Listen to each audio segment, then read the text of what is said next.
Y con esta chica supuestamente tienen un bebé. Yo lo que nosotros sabíamos es que él era estéril. Después se supo que el bebé era de otra persona en un inter que tuvieron, se separaron y la chica se embaraza en ese inter y regresa ya embarazada con él. Pero él lo reconoce como su hijo y dice, bueno, no hay problema, le doy mi apellido. De hecho, le puso Lucifer Marduk al niño. Y de ahí truenan y la chica se lleva al niño a Chimalhuacán. Él, pues supuestamente estaba peleando a ver al niño y todo eso. Resulta que un día la mamá de la chica entra al cuarto y ve un pentagrama en el suelo, velas, y resulta que habían asesinado al niño. Lo que quiero es que no quiero que las personas que nos escuchan o nos ven piensen que esto es la derivación del satanismo. O sea, que esto les va a ocurrir. Sin embargo, sí son consecuencias drásticamente. Él hizo un grupo de WhatsApp con las puras mujeres, a escondidas de todos los hombres. Nosotros no sabíamos. En el cual les decía a las mujeres, voy a cerrar un círculo de Asmodeo, necesito de su colaboración. Y él lo que buscaba era precisamente hacer esto. Hola queridos amigos, mi nombre es Riel Molmont y yo soy un ocultista. Estás en este nuevo episodio de La Luz del Ocultismo. El día de hoy he escogido, como cada sesión, hablar acerca de una parte del tarot para recorrer un poco esta historia de este sistema mnemotécnico tan profundo que nos habla y nos descubre el alma. Y casualmente este día nos tocó abrir la carta del diablo. El tarot que nos visita el día de hoy es de Gustav Klimt, está inspirado en sus obras. Y tomando un poco de referencia esta carta, que se las voy a mostrar en este momento, a diferencia del tarot de Rider, que nos ha mostrado el diablo desde el punto de vista del ojo que todo lo ve, la mala forma de la creación divina, en el caso de Gustav Klimt, pertenece justo a un eco interesante en nuestra historia. Por un lado tenemos el romanticismo, que queda como una nostalgia para empezar a ver el expresionismo puro, y en las obras de arte empezamos a entrar en un proceso del Art Deco, una nostalgia profunda sobre los dioses antiguos. Y parafraseando un poco esta idea de los dioses antiguos, el mismo Gustav Klimt, cuando empezó a interesarse en los temas profundos del surrealismo hacia futuro, nos va a dejar como un eco histórico todo aquello que está intrínseco en la geometría sagrada. Hablando de geometría sagrada, dioses antiguos, arte y profundidad para darle paso a lo surrealista, tengo un invitado que, por cierto, tiene un nombre muy específico que me hace recordar el Ars Goetia y sobre todo aquellas cosas que pasan cuando uno es melómano, cuando entras en lo más profundo de lo humano, muestras la cara del otro lado y así como en esta carta de Gustav Klimt podemos mostrar lo que está detrás del árbol de las sombras. Quiero que recibamos y que él solito se nos presente a este gran amigo que se llama Amducias, como el demonio de la música, y saber cómo es que llegamos ahí. Y bueno, esta charla nos va a llevar a explorar diferentes temas. Uno de ellos es qué es el satanismo, cuál es el tipo de práctica que el satanismo se nos propone, la historia del satanismo en México y por supuesto qué tipo de conocimiento está oculto detrás de esta interesante máscara o título e inclusive forma de hablar acerca del High Satan. Y bueno, muchas gracias por estar conmigo, querido amigo Amducias. Bueno, te dejo el micrófono para que te presentes. Cuéntanos quién eres. Antes que nada, muchas gracias por invitarme. Para mí es un honor compartir contigo. Yo soy Amducias, fundador de la Orden Satanista de México. Uh-huh. Y bueno, para mí ha sido muy importante estar aquí hoy contigo porque desde el día en que yo te conocí, uh-huh, para mí causaste una impresión muy, muy buena. ¿En qué sentido? Bueno, puedo contar la anécdota. No, claro, claro, estás en tu programa. En un evento que hicimos en Casa Círculo de Brujas, uh-huh, se daban varias conferencias. La cuestión aquí es que me tocó dar a mí una conferencia, pero antes de mí iban otras personas y una de las personas que iba era mi invitada a dar una conferencia. Era una persona, yo nunca la había visto dar esa conferencia, pero pues yo confié en ella, ¿no? Y bueno, justamente estaba yo sentado al lado tuyo. Y cuando ella me mandó la escaleta de lo que iba a hablar, yo le dije, no va por ahí, pero bueno. No, que sí, que bueno, ok. Y bueno, pasó lo que tenía que pasar. Recuerdo que tenía que ver algo, lo que ella nombraba con el tema del psicoanálisis. Y en ese momento tú interrumpiste la conferencia. Y me acuerdo de tus palabras. Eso no es psicoanálisis, ¿no? Y la verdad, ya después de que tú planteaste tu argumento, a mí en lo personal, como era la persona que ya había invitado, pues entré en un tema de presión porque no estaba dando la talla, digámoslo así, ¿no? Y por otra parte, contigo, a mí me pareció muy auténtico, muy yo me identifico mucho con esa personalidad, el hecho de ser disruptivo, de ser de que cuestiones, de que no te quedes callado. Y cuando yo te conocí eso, dije, caray, yo no sabía nada de ti. Posteriormente me toca a mí dar la conferencia y estaba yo muy nervioso precisamente por el suceso de que, bueno, no había quedado yo bien con mi recomendación. Y bueno, de alguna manera traté de calmarme un poco.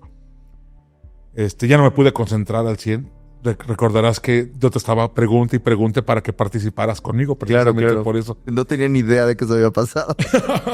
Me acuerdo que me dijiste, déjame comer porque estabas comiendo. No me dejas comer. Pero bueno, la idea era compartir porque precisamente yo quería escucharte, ¿no?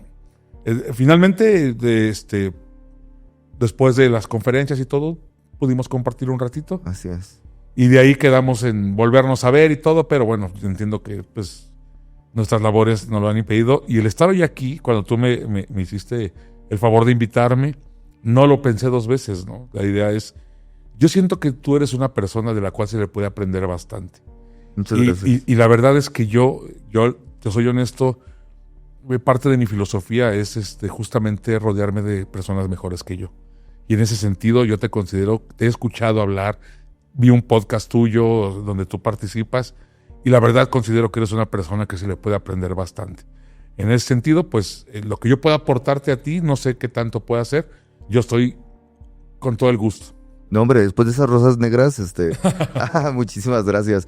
No, al contrario, fíjate que a lo largo de este camino y este recorrido que pues yo he tenido en el camino de los misterios, valga el barbarismo y el ocultismo práctico, yo me considero un brujo tradicional mexa, pero también un gran investigador de la tradición del ocultismo occidental. Y he encontrado mucha infografía, mucha información. De hecho, históricamente, el planteamiento del satanismo en México, lo que queda en las actas o el registro histórico que tenemos, por ejemplo, han sido diferentes detalles, ¿no? Por un lado tenemos en el norte, no sé si esto está bien que lo platiquemos aquí, pero bueno, para eso estamos aquí, para develar cosas que uno no sabía. Hubo una persecución muy fuerte en el norte del país, en el olaje posterior a las cosas que sucedieron en Estados Unidos con Charles Manson, y justo empezaban los 70s y había una propuesta hablando con el mismo Kenneth Grant haciendo Lucifer Rising desde la cárcel. O sea, había todo un planteamiento de una corriente entre telemita, entre luciferina y por supuesto el auge del satanismo en ese momento. De hecho, creo que se llamaba el título correcto es Pánico Satánico, que existía en el momento de Hollywood, y todo tenía que ver con esto, con el zodiaco, con los crímenes, con esta profundidad que tiene también el cine, y quizás algunas culturas, sobre todo esta que estamos hablando, que es la americana, de crear una fascinación profunda sobre, o sea, hay una crítica profunda sobre el asesinato, y bueno, no sé si puedo decir esto, o para ver si me lo cortan, la desvivisión, o los crímenes sobre estas prácticas, pero lo ligaron muy profundamente al pensamiento que ellos denominaron el pandemio satánico, es decir, que todo lo que ocurría en ese periodo histórico de lo que estaba ocurriendo en su formación, estamos hablando previo de los 70s, el uso del LSD, la música rock y tal, y empezar a tener estas primeras aperturas y entonces que lo denominaran satanismo. En México ocurre algo muy interesante, pues es Alejandro Jodorowsky quien realiza ya una aproximación también en la Ciudad de México a ciertas posturas con respecto a sus películas, como por ejemplo El Topo, La Montaña Sagrada, inclusive participó dentro de unas filmaciones, que hay fotografías ahí y hay varios archivo fotográfico de cuando en el Teatro Frufru Irma Serrano es investida por Anton LaVey como suma sacerdotisa. Y de eso podemos hablar muchísimo, ¿no? También el papel que juega Aleister Crowley en esta postura histórica de nuestro país, la visita que tuvo Crowley con Porfirio Díaz, el pensamiento que tuvo Elena Madame Blavatsky cuando también visitó México, Es decir, hay varias formas de guiños específicos que iban involucrándose en el despertar del ocultismo en nuestro país, que es una historia que quizás ha sido negada por dos tipos de forma. Una, porque no hay muchas personas que les interese tener un background histórico. Quizás otras porque el adoctrinamiento que hoy en la mesa se va a poner en tela de juicio está en auge. Es como nuestra muletilla cultural, ¿no? Siempre ver hacia afuera, hacia lo exótico, hacia aquello que nos narran, y entonces pareciera que es como estamos romantizando estas prácticas, y entonces nos desembocamos y nos tiramos como devotos a estas fuerzas. Y ya para asentarnos en estas preguntas que te voy a hacer, querido Amducias, es, bueno, en esta lectura que yo he encontrado y en estas prácticas, ¿cómo llegas tú primero? ¿Quién eres tú y cómo llegas a encontrar el llamado, o tuviste un maestro? ¿Cómo apareció la orden satánica para ti? Ok. Mira, yo desde muy niño siempre tuve el tema de ser rebelde. Uh-huh. Nací en un hogar católico como la mayoría, por parte de mi madre, donde yo me crié, con mi abuela y mi tía y mi padre. Por parte de mi padre, pues era una familia más grande, pero yo no tuve acercamiento. Con el paso del tiempo, casi toda esa familia se convirtió al cristianismo, pero era un cristianismo fanático, enfermo. Lejos de ayudar, dañaba. Y en mi caso me dañaron en ese sentido, ¿no? O sea, como yo escuchaba la música rock y todo eso, pues yo era el hijo del diablo, y eso incrementó más mi rebeldía. En aquel momento tenía yo 14, 13 años. Pero me gustaba mucho la simbología que ocupaban ciertas bandas, que lógicamente ya con el tiempo sabe uno que ni siquiera estaban cerca de ser satanistas. Pero bueno, lo que buscaban era eso, crear ruido, ¿no? Y con el paso del tiempo me fui acercando un poco. Buscaba yo una Biblia satánica en lugares donde vendían libros usados, inclusive en el Chopo, que vendían libros. O sea, pero estás hablando, ¿cómo conociste la Biblia satánica? Porque, o sea, ¿cómo llegas a decir, quiero buscar la Biblia satánica? Lo que pasa es que cuando yo me tatué por primera vez, digamos, la representación que yo quise hacer de lo que yo sentí en ese momento fue una cruz invertida en mi brazo. ¿Qué edad tendrías? 13 años. Órale, ¿no? Pues eras precoz. Y la cruz invertida está así, abarca todo mi brazo. San Pedro sería muy feliz con esto. Y el chavo con el que yo me tatué, tenía algunos escritos de ocultismo. Y ahí nombraban la Biblia satánica de Anton LaVey. Yo la verdad no sabía quién era Anton LaVey. El único que me causó ruido fue ese tema de Biblia, ¿no? Biblia satánica, bueno. Sí, sí. Y todo lo que tenía. Y era curioso porque era en un edificio, y en el departamento que yo me estaba tatuando, yo no sabía que en el departamento que estaba justamente enfrente estaba mi mamá con toda la gente cristiana cantando alabanzas. Yo no sabía, sino hasta que yo escuché, le dije a mi camarada, le digo, oye, aquí, no, que sí. Y ya después preguntándole a mi mamá, pues, supe que en lo que yo me estaba tatuando la cruz invertida, mi mamá estaba cantando alabanzas en el departamento de al lado, ¿no? O sea, así de chiquito es el mundo. Yo no sabía que mi mamá iba a esos lugares. No, la competencia está ruda. Entonces, fue ahí como conocí por primera vez lo que era la Biblia satánica. Pero ya solamente con ese nombre, pues, me puse a buscarla. No, nunca la encontré. O sea, de plano no había manera. Y, pues, deseché la misión. Y bueno, con el paso del tiempo, ya que había internet, porque a mí me tocó la época en que no había internet. A mí también. Entonces, con el internet, con Facebook, todo, caí en un lugar que se llamaba una iglesia satanista. Órale. ¿Qué año más o menos? Fue hace, pues fue como por el 2015, por ahí. Wow. Y pues en ese tiempo... Aquí en la Ciudad de México. Ajá, aquí. A final de cuentas, yo me metí en ver qué era lo que decían y todo lavellano. O sea, finalmente él decía, no somos lavellanos, pero hablaba solamente de LaVey. O sea, ¿quieres decir con esto que su punto máximo de referencia en la literatura hacía referencia a rituales satánicos de Anton LaVey y la Biblia satánica, más o menos? Ajá. Mira, hablaba de Anton LaVey, Pero según él, sus rituales tenían que ver con la magia ceremonial. Algo Ok. que ahorita, si quieres, lo profundizamos Claro, un claro, poco, porque claro, pues, claro. se me hace una contradicción totalmente fuera de lugar. La idea con esta persona fue que, no voy a decir el nombre y no voy a profundizar en lo que era esta institución, porque esa persona vive de lo que busca es fama, pero realmente fue un estafador. Ok. Esto, pues, este programa ayuda a dar luz a ese tipo de cosas, ¿no? Él lo que hacía éramos varios, o sea, si éramos unas 20 personas. Él hizo un Ok. grupo de WhatsApp con las puras mujeres, a escondidas de todos los hombres. Nosotros no sabíamos. Mm. En el cual les decía a las mujeres, voy a cerrar un círculo de Asmodeo, necesito de su colaboración. Y él lo que buscaba era precisamente hacer orgías. O sea, una práctica sexual Ajá. desde el o sea, el sistema patriarcal de poder, ¿no? Un ejercicio de poder sobre la feminidad. Que a mí después quiero tocar este tema contigo. Pero bueno, entonces, este es tu primer acercamiento. Ajá, entonces nosotros no sabíamos nada de lo que estaba haciendo, sino que una chava nos lo comentó. Y ya cuando nosotros supimos, lo cuestionamos. Y ya cuando lo cuestionamos, lo que quiso hacer es, pues vénganse todos, ¿no? Ya entre todos lo hacemos. Yo la verdad nunca participé en esa situación. Y en ese transcurso él estaba enseñando a invocar a un demonio a una persona de ahí de la iglesia. Yo sabía que sus prácticas, o sea, empezaba a notar que sus prácticas, no sé, no lo sentía genuino, correcto. Y corte A, pues él parece ser que hizo un ritual y puso un paro.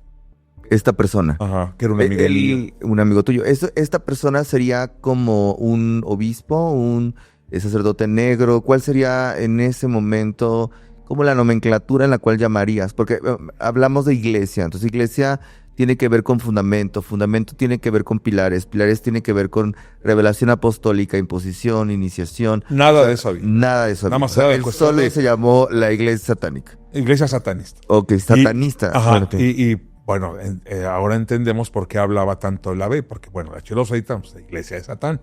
Entonces, era una copia prácticamente. Él era más grande que tú, era más joven que tú. Más o menos somos de la edad. Sí, a 1 o 2 años nos llevábamos. Creo que sí era un poco más joven que yo. Ok. Pero, bueno, pues falleció mi amigo y de ahí, ¿Tú consideras que su muerte es algo que tiene que ver con su camino espiritual o crees que es una mera casualidad de la vida y así? no, mira, en su momento yo no lo sabía. Ujú. O sea, yo después de meterme un poco más en el tema de la magia y todo eso, me doy cuenta que si no haces bien las cosas, puedes tener cierto tipo de consecuencias. Ujú. Y cuando yo platicaba con mi amigo de lo que le estaba enseñando él, era lo que a mí no me parecía. O sea, él hacía una revoltura de todo, como, no sé cómo explicarlo, pero casi como lo decía mi amigo, decía, bueno, sí funciona esto así. Y él no sabía, me decía, pues es que se supone que el que sabe es él, o sea, yo estoy aprendiendo de él. Claro, estoy guiándome sobre algo que no termino de entender, Exacto. pero aquí estoy, ¿no? Ajá, Aquí estoy. y pues bueno, de un paro cardíaco y Ujú. pues para mí, yo lo ligo mucho a eso. No sé la verdad si tenga que ver realmente con eso, o sea, porque estamos hablando de una cuestión espiritual, pero yo sí lo ligo a eso. Cuando empiezas a estudiar y todo esto, tú lo debes de saber perfectamente que si no haces las cosas bien, pues alguna repercusión debe haber, ¿no? Y probablemente porque tú conoces lo que ocurre en su historia de vida, ¿no? Y posteriormente este tipo se juntó con una mujer, corrió a su esposa en ese momento y metió a una chica, porque aparte él usaba la magia ceremonial para que para todos nosotros, o sea, hacíamos ceremonias, pero él usaba el altar como mujer, entonces la mujer tenía cierto. que estar tocándose y toda esa cuestión. Ujú. Entonces él, para solicitar altares a las mujeres que querían entrar a la iglesia, les pedía fotos tocándose, ese tipo de cosas. Ujú. Y así es como llega esta chica. Entonces corre a su esposa, se queda esta chica, y con esta chica supuestamente tienen un bebé. De lo que nosotros sabíamos es que él era estéril. Después se supo que el bebé era de otra persona en un inter que tuvieron, se separaron, y la chica se embaraza en ese inter y regresa ya embarazada con él. Pero él lo reconoce como su hijo y dice, bueno, no hay problema, le doy mi apellido. De hecho, le puso Lucifer Marduk al niño. Mm. Y de ahí truenan y la chica se lleva al niño a Chimalhuacán. Él, pues supuestamente estaba peleando a ver al niño y todo eso. Resulta que un día la mamá de la chica entra al cuarto y ve un pentagrama en el suelo, velas, y resulta que habían asesinado al niño. ¿Es en serio? Te lo juro. Esto pasó, hay documentación. Sí, Hay búsquenlo, a la chica le dieron 75 años de prisión. Lo pueden googlear. ¿Esto pasó en la Ciudad de México o en Te digo, en el municipio de Chimalhuacán. Chihuahua? Pero prácticamente es zona conurbada, ¿no? O sea, es parte de la Ciudad de México, ¿no? Pero cuando él, en ese inter, un poquito antes, él se pasó de listo con una chica. Y la chica llorando le reclamó. Entonces se hizo una junta en la cual estuvimos todos y la chica llorando le reclama, oye, pero yo no te hice nada, ¿por qué actúas así conmigo? Y yo la verdad soy de... Sí, he modificado mi carácter, pero antes era muy violento. Entonces yo sí me fui encima, porque a mí no se me hizo justo que tratara así a esta chica, ¿no? Y total que ese día yo le dije, yo renuncio. Y de tu 20 que éramos, se fueron 18 conmigo. Vámonos, no, yo también renuncio, esto no me gusta, no me gustan estas prácticas, vámonos. Nos fuimos todos. Después supimos que la chica asesinó al niño y lo que él hizo fue demandar a la chica porque pues había matado a su hijo y él lo solicitaba una remuneración económica de, creo que eran 250,000 pesos. ¿Cómo? O sea, él estaba pidiendo dinero a la chica. A la chica, aunque ella fue ingresada a la... Ajá, ella fue ingresada. Digamos que como una multa. Ok. De la chica le tenía que pagar. ¿Cómo se dice? Como una restauración de daños. Reparación de daños. Okay. Entonces, la chica pues no tenía. Vivía con su mamá, te digo, en Chimalhuacán. Pues no tenía el dinero como para pagar esa cantidad. Pero tal parece que por asesoría de sus abogados lo que hicieron es inmiscuirlo a él con el tema del pentagrama. Entonces lo que dicen es, la chica al defenderse dice, no, es que él me indujo a hacer un juicio, por eso estaba el pentagrama y las velas. Y a raíz de esa declaración de ella, él desaparece de las redes sociales. Yo ya no estaba con él. Él desaparece, baja sus redes, todo. Después él anduvo diciendo en algunos programas que era yo el que le había tumbado las páginas. Yo no sabía ni cómo tumbar páginas. Él fue el que desapareció porque ya lo estaban vinculando con los ritos satánicos. O sea, seguimos hablando entonces del que murió del paro cardíaco. O sea, o eso es otro. O sea, es otro. Ok. A lo que voy es que ya ahí hay más o menos 2 indicios de muerte dentro de esa. Ok. Primero muere el líder. No, el líder no. El líder estaba enseñando a uno de los adeptos. Okay. Y el que muere es el adepto. El adepto. Ajá, y luego el líder se casa con una chica. Y el líder es el que vive este episodio con su chava chica. Y es la que mata al niño. Muy bien, empezamos rudo, estamos ahora sí que estamos empezando fuerte. Entonces todo esto ocurre y tú, recuérdame nada más, ¿cuántos años tenías? Yo tenía unos 35 años, 36 años. O sea, ya había avanzado tu proceso sobre el camino del satanismo. No, yo apenas comenzaba. Ahora, por ejemplo, yo quiero preguntarte algo que me viene en este momento, ¿no? Yo usé la palabra satanismo, y tú usaste la palabra... No, tú usaste la palabra satánico. Satánico, satanista. Ajá, es diferente. No es lo mismo. No, a ver, explícanos un poquito, por favor.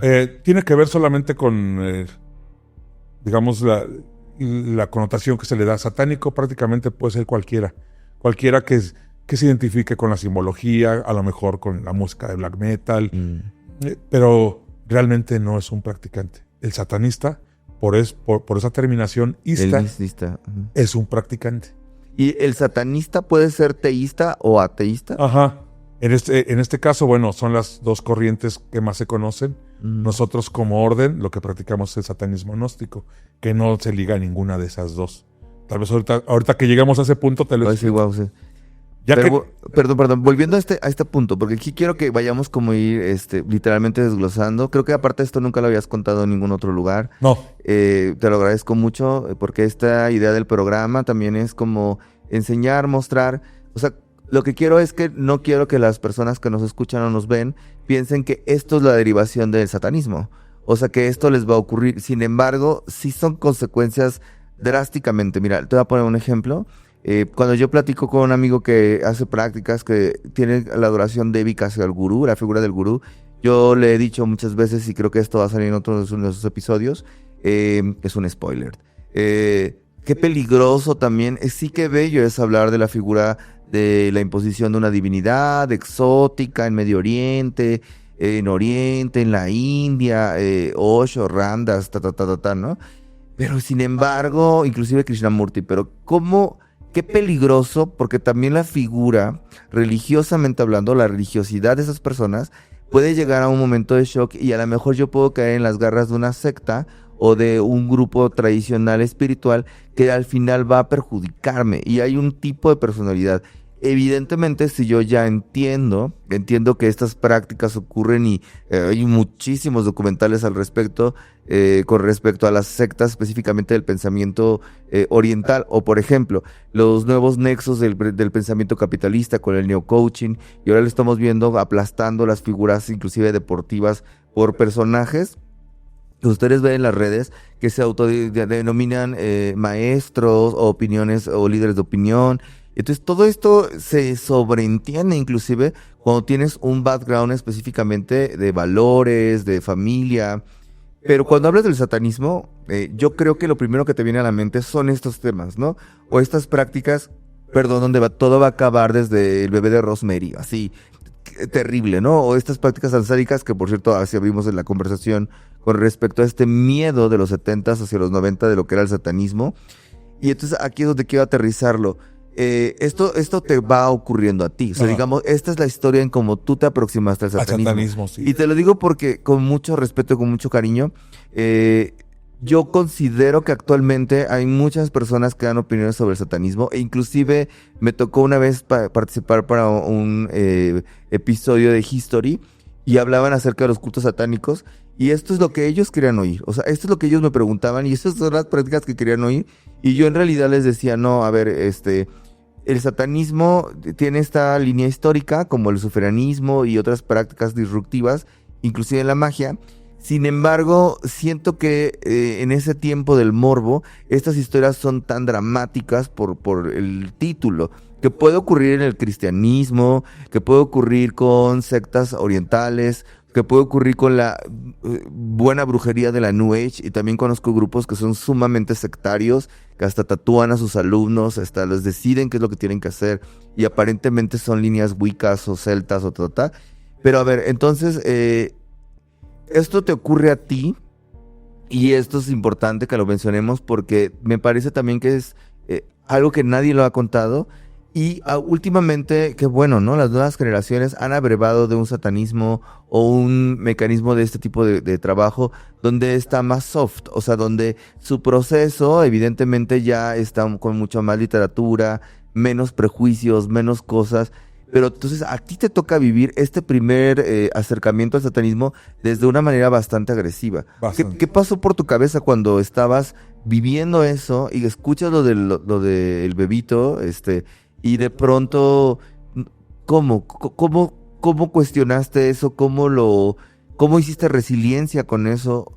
¿Qué pasó contigo? ¿Qué pasa contigo cuando, pues, aparte son personajes cercanos a ti?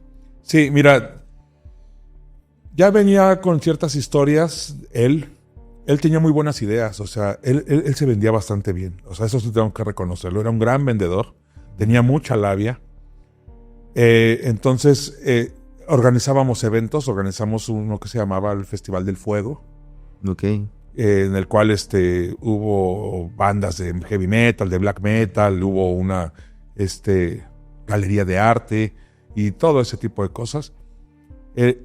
En ese proceso nos empezamos a dar cuenta que todo lo que nosotros aportábamos de dinero para el evento, él nos robaba dinero. ¿No? Y entonces ya ahí yo ya empezaba a ver cosas que no me gustaban. Sí, era un líder narcisista incongruente. Súper narcisista. Y el tema era que, pues, lo que, como abrí hablando contigo, el tema es que yo no me quedo callado. Entonces, fue de que yo lo confronté 2 veces. La primera fue solo, la segunda fue con la que después fue Bimagus, en el cual le dijimos, mira, no se trata de que a mí me espante que tú quieras hacer con las chicas. Eso no me espanta, estás en todo tu derecho. Pero no mientas. Claro, pero, o sea, te agradezco esta historia, pero ¿a poco está implícito en la práctica este tipo de tendencias técnicas? O sea, digamos, porque yo, por ejemplo, como un neófito, ¿no? Quizás me gusta black metal. Yo recuerdo que tuve un novio pues en mi época de prepa, que él era, pues hacía metal. Yo me consideraba en ese tiempo medio gótico. Y me acuerdo que la primera vez que me mandó una canción romántica del otro lado del teléfono, me empezó a cantar y a poner Cannibal Corpse, ¿no? Y yo decía, no, qué romántico me siento. Después de este vomitadero no sé qué sentir. Pero él, por ejemplo, actualmente es alguien que yo amo mucho. Sé que tú vas a oír escuchar esto. Y se dedica a cosas muy buenas en el arte. Sin embargo, creo que ese tipo de pertenencia sobre el metal no es esto que estamos platicando. O sea, él no llegaría a eso. Las letras inclusive más profundas del metal oscuro hablan un poco como estas perspectivas de ciertos ritos, ciertas profanaciones. Entonces, aquí hablamos de que se lo está tomando muy en serio a alguien y alguien está usando, lucrando, perturbando, haciendo cosas que atentan en contra de la vida. Pero bueno, entonces mi pregunta es esta. O sea, si yo leo eso en una práctica o en una cafetería o no sé, me voy a escuchar música oscura en ese tiempo y me presentan esto, ¿cómo yo aceptaría pertenecer a esas cosas? O sea, si es real, o sea, si hay, o por lo menos no sé si tiene que ver con el satanismo, pero, o sea, entiendo que es real el suceso o lo que ocurrió, pero mi pregunta es, ¿esto es real? O sea, ¿es necesario dentro de las prácticas del satanismo? Sí. Pues mira, yo lo veo como un tema de la ruptura de la moral. O sea, yo no lo veo malo siempre y cuando seas verdadero. O sea, seas honesto con la gente y digas, a ver, vamos a hacer esto, quién quiere participar, quién no. La idea en esta cuestión del ámbito sexual, desde mi perspectiva, tiene que ver con la ruptura de la moral. Okay. O sea, desde que nosotros somos adoctrinados en la infancia, más que nada por nuestros padres, lógicamente, pero tiene que ver mucho la influencia religiosa, pues nos han educado a que, pues, hombre con mujer, a que la fidelidad es un término totalmente cristiano. Entonces, hay un negocio. Claro, un negocio también para ellos, sí. Entonces, en ese sentido, el hecho de que tú practiques magia sexual, el hecho de que tú tengas ese tipo de prácticas más liberales, lo que hace es romper precisamente con tu moral. Vamos un poquito más allá, si tú quieres, en el tema del matrimonio como tal, pues yo no conozco un satanista que no sea monógamo y que no hable de fidelidad. Yo digo, a ver, ¿cómo no conoces un satanista que no sea monógamo o que sí sea monógamo? Que sí sea monógamo. O sea, repito, yo no conozco un satanista que sea polígamo. O sea, todos hablan de monogamia, todos hablan de fidelidad. Me doy cuenta que hay un constructo ahí, cristiano, fuerte. Pero muy fuerte, y no es su culpa. O sea, la cuestión aquí es, ok, está bien, todos lo tenemos. O sea, romper con eso es la labor. La cuestión es, ¿qué haces para romper con eso? ¿Te cuestionas realmente desde dónde viene tu decisión de fidelidad? ¿Es tuya? Sí, ¿O realmente es tu elección? Claro. ¿O es una parte que ya viene? ¿Qué pasaría si tú vieras a tu pareja con otra persona? ¿Cómo te sentirías? Cierto. ¿Qué parte te duele? Si te duele, ¿qué parte te dolería? ¿Desde dónde te está doliendo? En mi caso como hombre, desde mi hombría, desde mi machismo, ¿Por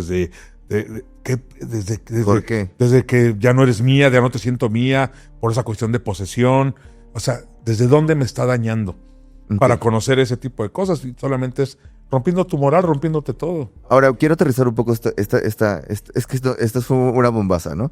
Ok, entonces tú empiezas a vivir estas experiencias, es tu acercamiento, es el acercamiento de Amducias dentro del camino que se le propone, que existía quizás en ese periodo del país, porque también hay que recordar lo siguiente, ustedes pueden ver personajes en el TikTok que hablan de nuevos demonios, en que están pulidas las nuevas tradiciones espirituales, hasta me parece un poco que es como el neosatanismo Herbalife, donde todo está muy fresa y todo está muy tranquilo y no pasa nada, y en realidad escuchas esas historias que son las primeras que se nos narran, específicamente por alguien que es practicante, y que ahorita nos vamos a profundizar en tu orden, pero ¿cómo todo esto también se ha ido puntualizando desde otro contexto histórico? O sea, nosotros venimos de un contexto histórico sumamente represivo, como bien dices, muy cristianizado.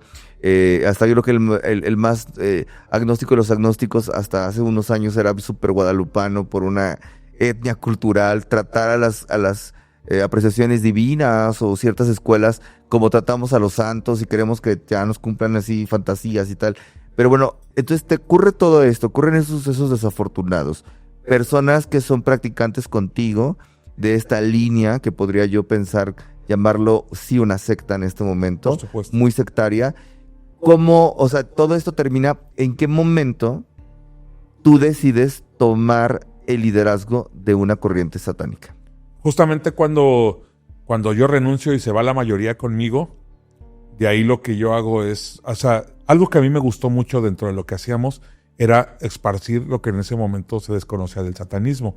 No había organizaciones, no había tanta información, todo eso. Entonces me pareció muy interesante el hecho de poder plasmar nuestra ideología en un país que pues prácticamente es cristiano, ¿no? Esto no lo hiciste solo, digamos, hay un grupo de personas. Yo fui el que estuvieron fundó contigo. la orden, Ok. y lo que hice fue... eso es algo muy curioso. O sea, yo inicié en el satanismo con una visión totalmente diferente a la que tengo ahora. Ok. Entonces, yo, digamos que en la cuestión de literatura, en cuestión de estudios, yo no tenía nada. O sea, yo estaba muy dedicado a lo que era mi pequeño núcleo familiar, que era mis hijos y yo. Trabajaba 12 horas al día. O sea, simplemente era un satanista que ahí estaba comenzando en eso, no sabía nada.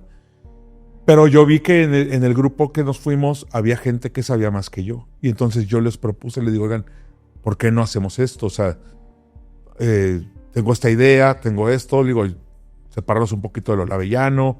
Mi idea es que conforme la práctica vayamos creando de nuestra propia, vayamos creando un propio sistema.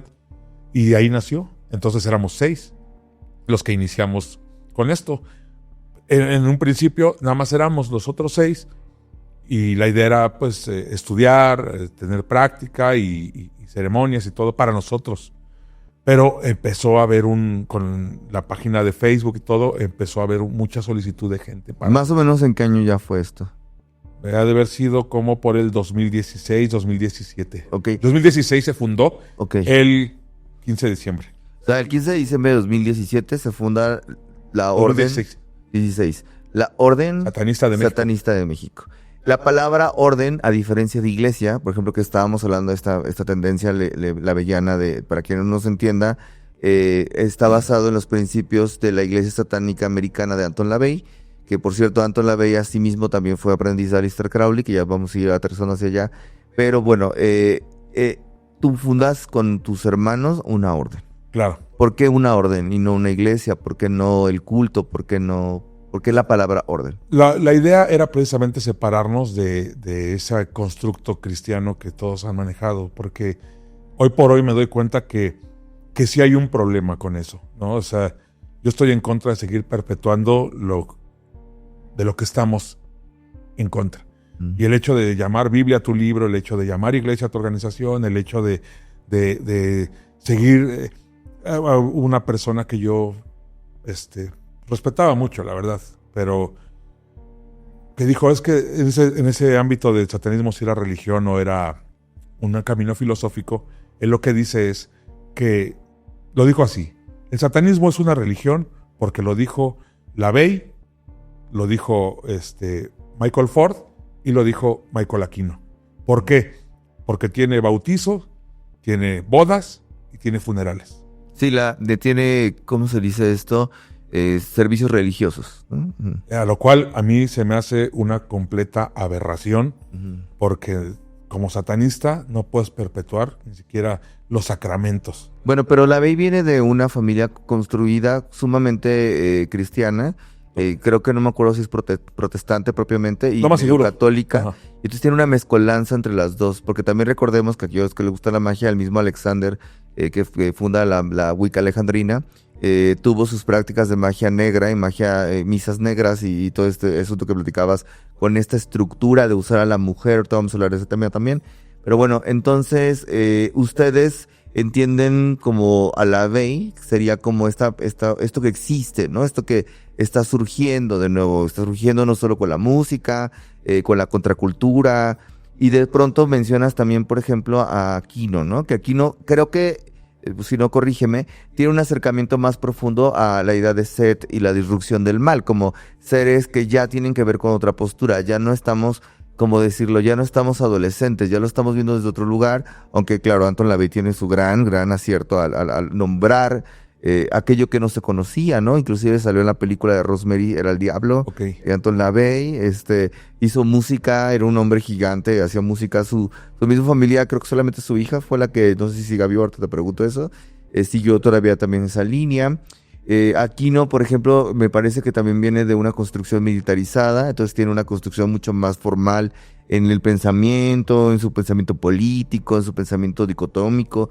Y luego mencionas a Michael Ford, que yo creo que es el autor de La vida del adversario. Así es. Y tiene una visión sumamente más mágico, sumamente más de apertura, ya hay un canon distinto, pero bueno, son etapas, ¿no? Todos esos americanos, bueno, creo que sí. La idea aquí es, ok, entonces esto está en la estructura del satanismo actualmente, y entonces ustedes deciden fundar la orden.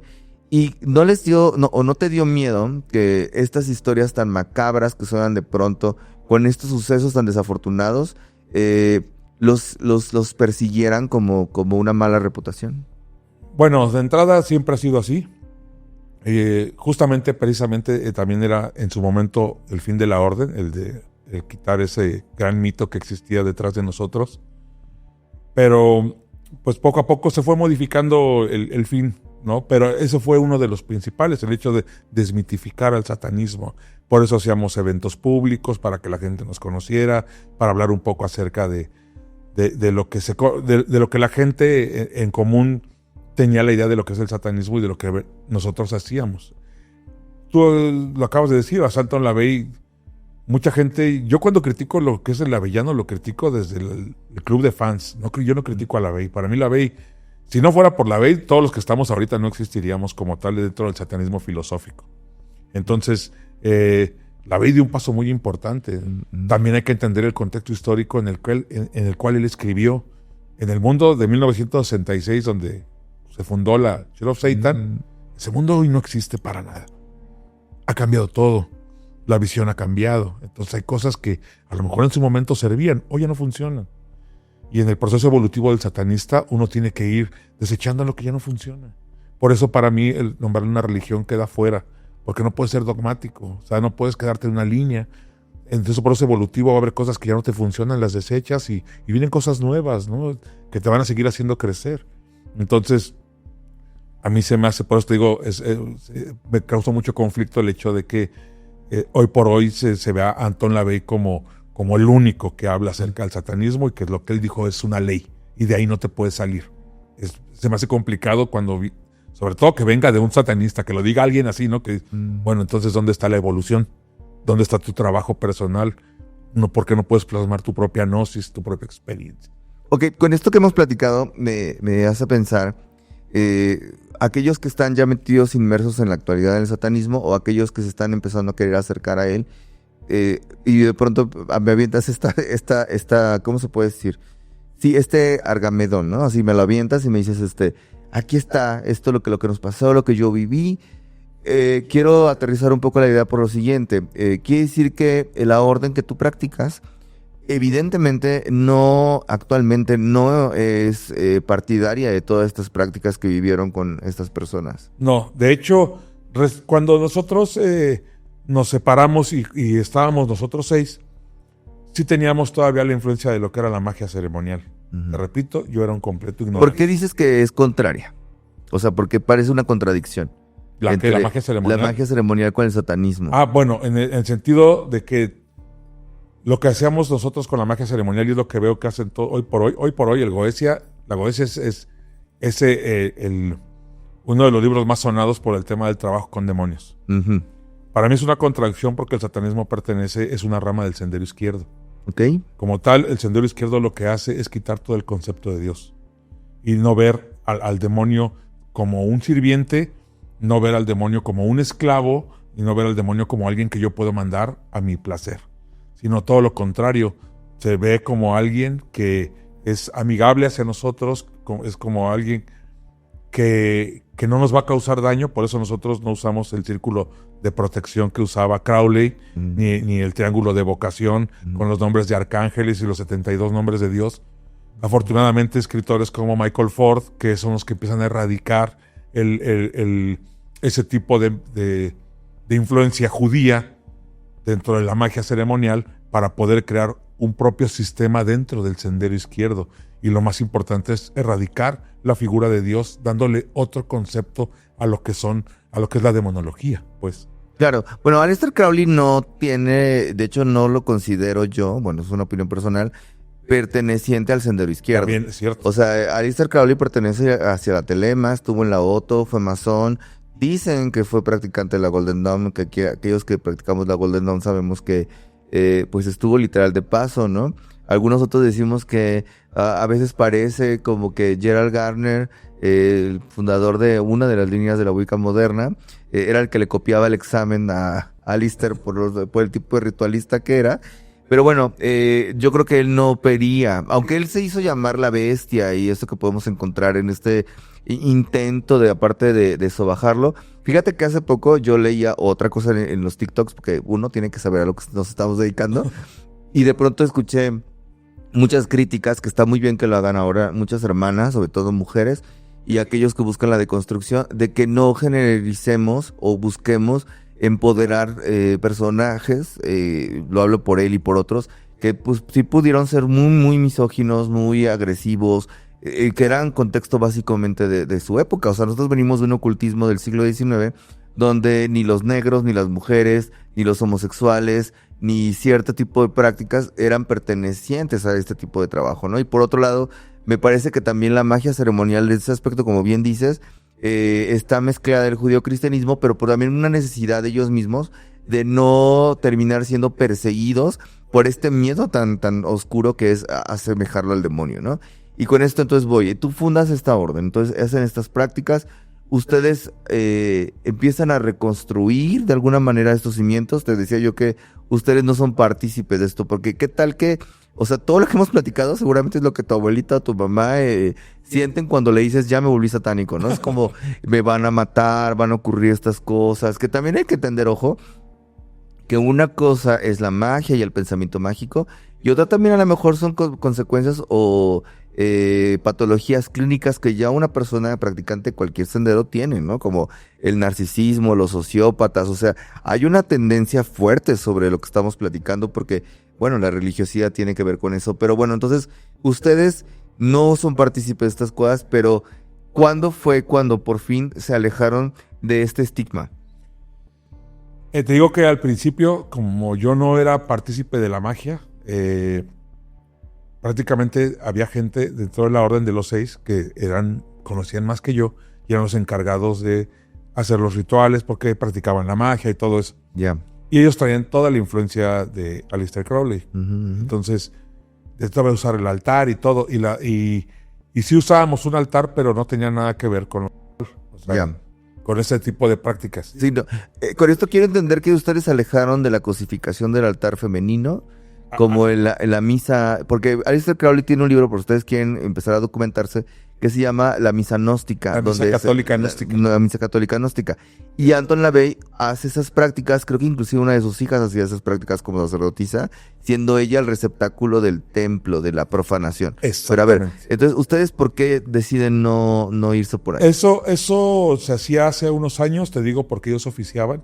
Uh-huh. En el momento en que ellos... Tú lo viviste. Ajá. En el momento en que ellos ya no estuvieron conmigo, porque bueno, yo entiendo que la vida es de ciclos, uh-huh. Y cuando cumplieron su ciclo conmigo y se fueron, ¿no? La vida nos separó por una u otra forma y lógicamente yo todo ese tiempo estuve estudiando y ahora el que oficia soy yo. Y yo erradico todo lo que tenga que ver con Crowley porque tú bien lo dices, o sea, Crowley realmente no tiene nada que ver con el sendero izquierdo de manera directa. Puedo entender que Crowley decía yo soy el más satanista de los satanistas y el más católico de los católicos. Claro, claro. Por sus prácticas. Sí. Eso sí lo puedo entender. Y que en la influencia del sendero izquierdo está Crowley, por supuesto que lo entiendo, uh-huh. Pero Crowley no era sendero izquierdo. Claro que no. Entonces yo, al ya meterme más de lleno en esto, lo que hago es erradicar el altar. Digo, no, esto no lo necesito. No necesito el altar. Porque aparte no hay una justificación. O sea, yo sé que muchos satanistas que nos van a ver, me siento ahora así como del otro lado, no se crean, o sea, esa es una experiencia de la que estamos hablando. Y bueno, a mí me parece importante que Amducias lo cuente siendo uno de los precursores del satanismo en ese momento. Y la erradicación del altar entonces también resignifica un poco hacia dónde va tu práctica. Es decir, estás inclusive rompiendo el dogma de los paradigmas que ya existían sobre seguir haciendo lo mismo que otros hacen, incluyendo rayando en lo peligroso que son estas prácticas en contra de los derechos humanos, ¿no?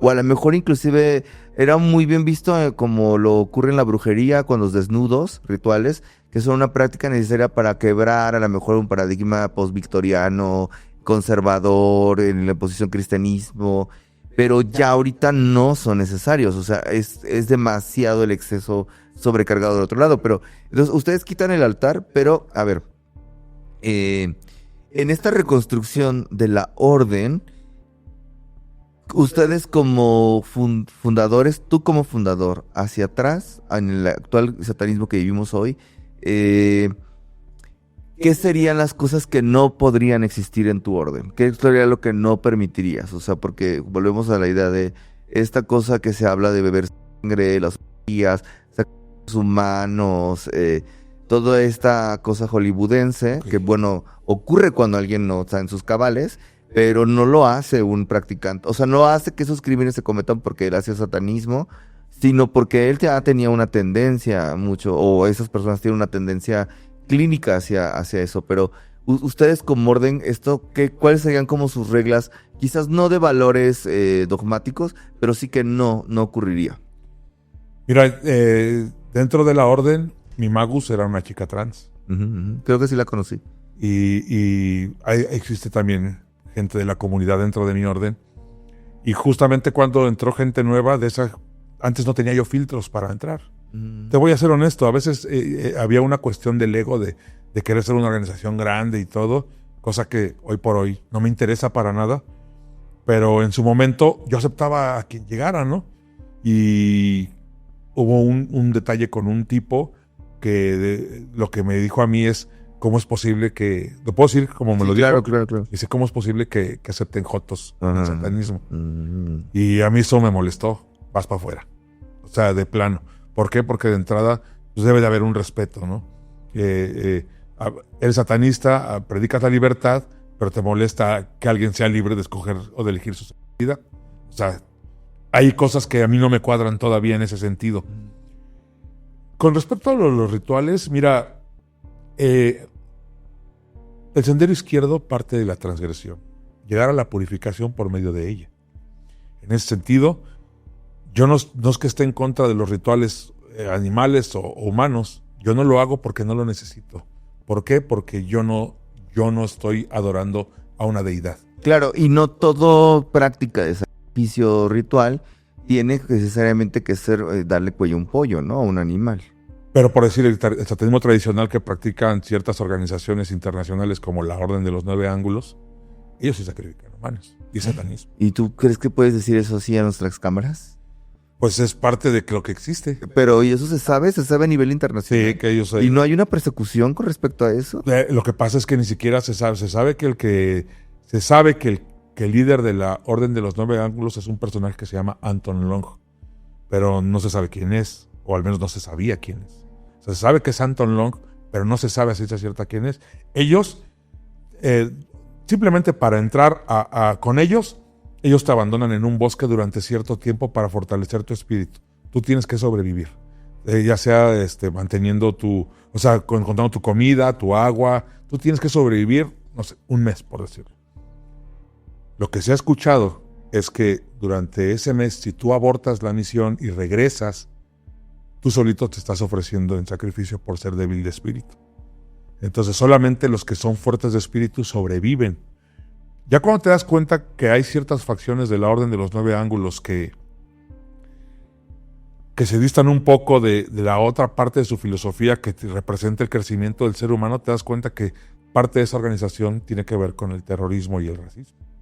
Que también es en otras tradiciones espirituales ocurre estas mezclas, ¿no? Donde a lo mejor cierto fanatismo extremo dependiendo de las líneas, pueden llevar a desembocar en crímenes terribles, ¿no? Se supo que en un atentado que hubo en un Walmart de Estados Unidos, donde explotó una bomba y mató a muchos latinos, la manera en cómo se dio el atentado cumplía todos los requisitos que pide la ONU para poder hacer un atentado. Ellos son racistas, son terroristas, tienen ese tipo de cosas y tienen ese tipo de prácticas. Bien, ahora volviendo de nuevo a tu orden, estas pláticas, así, porque yo creo que hay mucha gente que nos va a ver con este episodio, sobre todo aquellos que han tomado la bandera del satanismo desde un lugar un poco a lo mejor menos transgresor, ¿no? Que se van a molestar cuando escuchen esas narraciones tuyas, ¿no?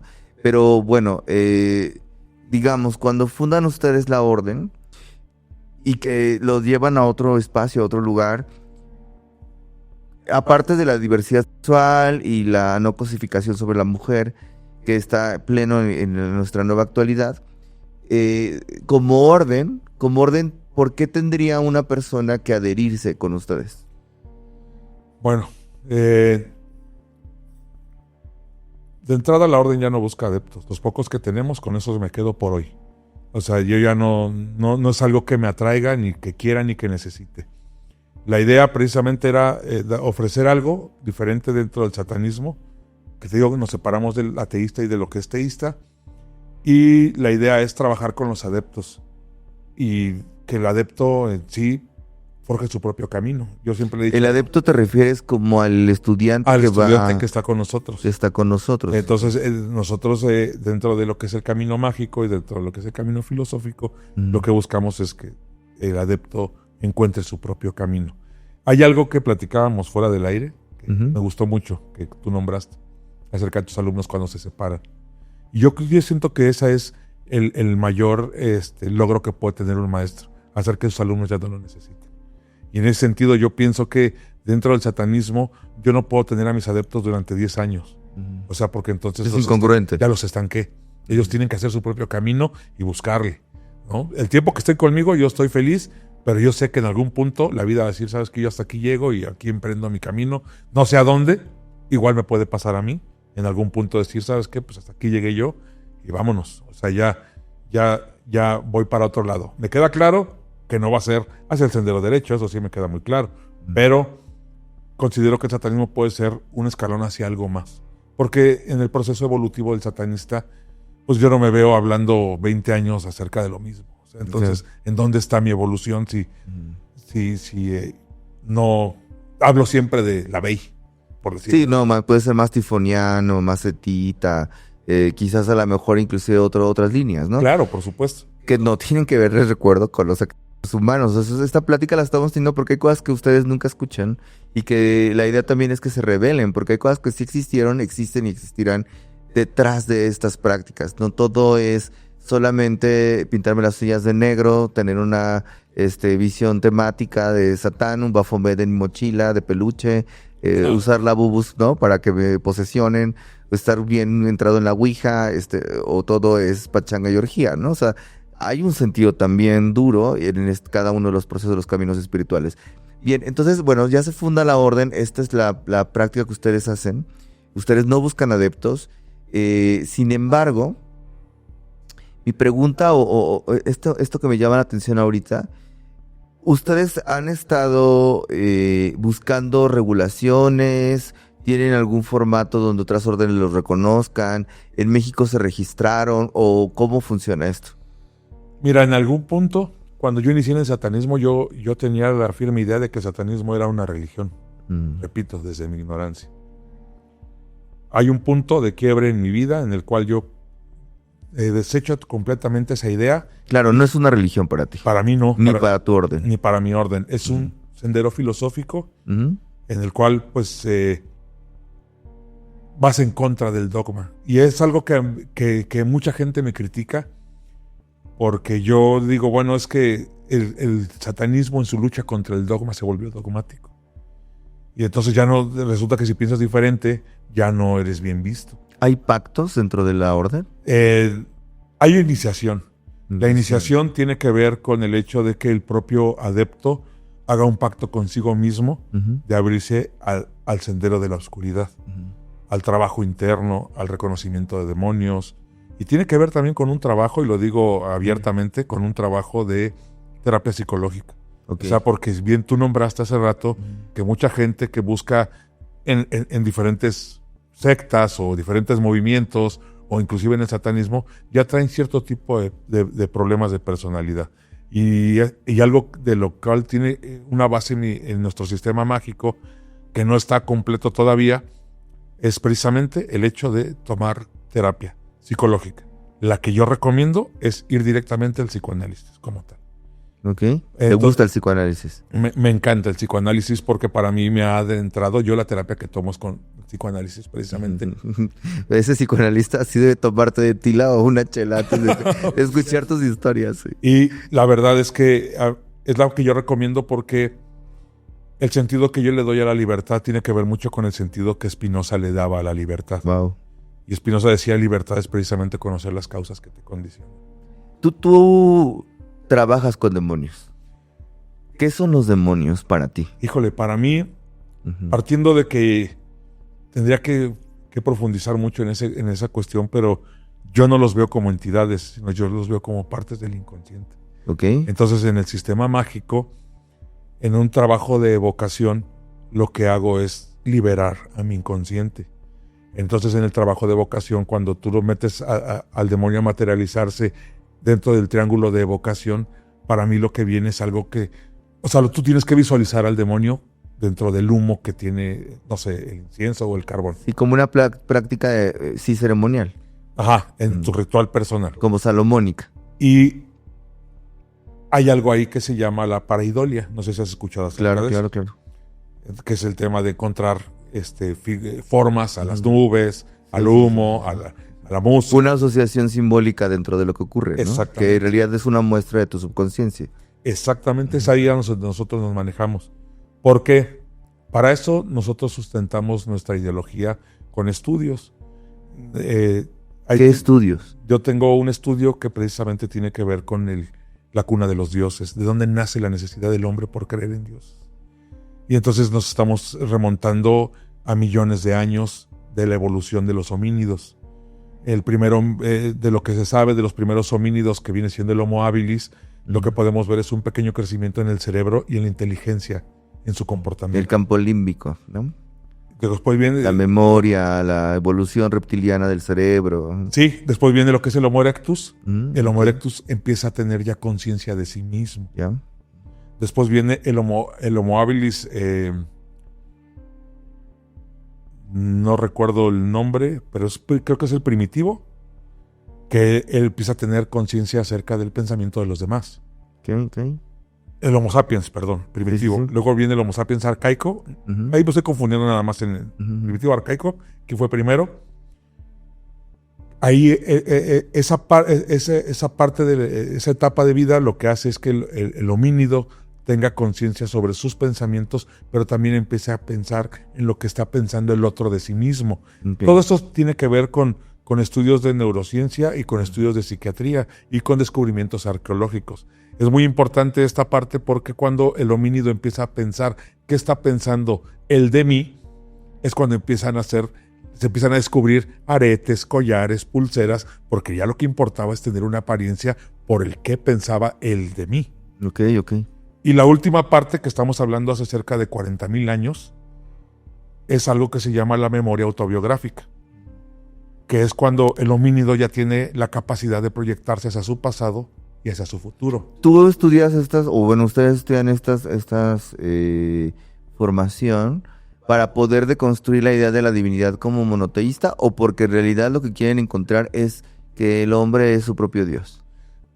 Número uno, es que lo que buscamos es precisamente lo que yo busqué al dar este estudio es que precisamente el adepto entienda que los dioses como tal son la creación de nuestro cerebro humano. ¿Tú consideras que las divinidades son construcciones arquetípicas del hombre? Ajá, así es. Por eso es que tienen diferentes características que el ser humano les ha dado. Como cosas que nosotros queremos aspirar. O que nos quieran dominar, ¿no? Y entonces parte de ahí el hecho de que Ya cuando el homínido tiene esa capacidad de proyectarse hacia el futuro, es cuando empieza a ver la muerte de manera diferente. Ya, te preguntaba acerca de los pactos, porque mira, por ejemplo, tú y yo estamos digamos, estamos en la banca no oficial de las prácticas disruptivas y evidentemente ocultistas.